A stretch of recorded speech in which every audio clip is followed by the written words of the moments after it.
finito. Hier matin, je suis arrivé comme d'habitude, je suis arrivé en train de faire sortir les poubelles. Et là, j'avais 3 grandes poubelles à faire sortir. J'ai vu un peu de fumée au 2e étage. Donc là, il y a un monsieur qui habite en bas, tout juste au rez-de-chaussée du bâtiment. Je tapais sa porte, j'ai dit, mais monsieur, il y a de la fumée au 2e. Il dit, bon, ben, je sais pas. Hein. J'ai dit, bah, ok, il n'y a pas de souci. Donc, j'étais là et la fumée, ça faisait un truc. Donc, j'ai commencé à crier. J'ai dit, sortez, sortez, sortez, il y a de la fumée, il y a de la fumée, sortez, le feu, le feu, le feu. Donc, les gens ont commencé à sortir, courir de partout. Comme j'avais les clés du bâtiment, j'ai ouvert le bâtiment et je suis rentré dans le bâtiment. C'est au 2e que la fumée était. Donc au 2e, je suis rentré avec les flammes.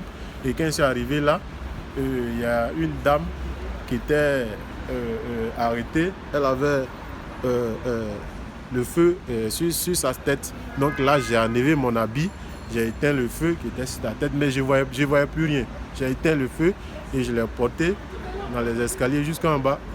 Et là, Dieu merci, les pompiers sont arrivés. C'est quand je suis rentré dans l'immeuble et il y a souvent la mamie et qu'il y a une famille qui s'est rendu compte qu'il y avait du feu et eux aussi ils ont commencé à sortir.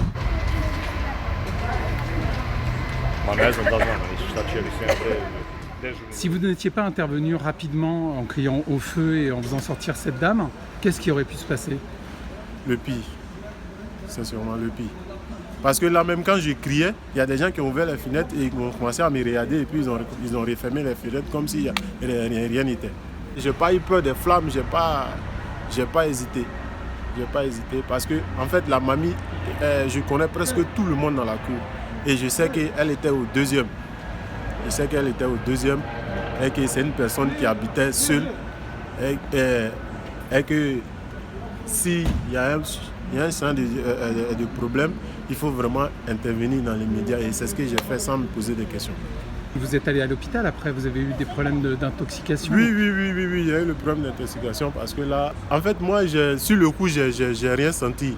C'est les pompiers qui m'ont dit que non, comme c'est comme ça, il faudrait que tu te rends à l'hôpital pour voir qu'est-ce que tu as eu et ce qui va se passer. Donc là, on est parti à l'hôpital avec les pompiers. Ils ont pris des masques, ils ont mis des masques sur mon truc et voilà. Là, après, on est arrivé à l'hôpital vers 10h et ils m'ont libéré à 16h par là. Là, moi, quand je vois les gens parler de moi, surtout dans la cour, les gens parlaient de moi, m'applaudissent et me disent félicitations, tout ça, ça me fait une joie au cœur, c'est tout, ça me fait une joie au cœur parce que c'est une dame qui avait vraiment besoin d'une aide. Avant d'aller à l'hôpital, on nous a séparés, donc depuis hier, je ne l'ai pas encore vue. Mais par contre, il y a des gens qui m'ont dit qu'elle allait bien. En fait, c'est une mamie, souvent elle descend là, elle vient dans la cour, c'est des personnes âgées, ils ont besoin de parler avec des gens, tout ça. Donc souvent elle descend, elle discute avec moi, tout ça, donc voilà, c'est comme ça. Donc tous ceux qui sont dans la cour, j'admire tout le monde, j'aime tout le monde et vraiment, j'aime bien ce travail, tout ça, donc voilà.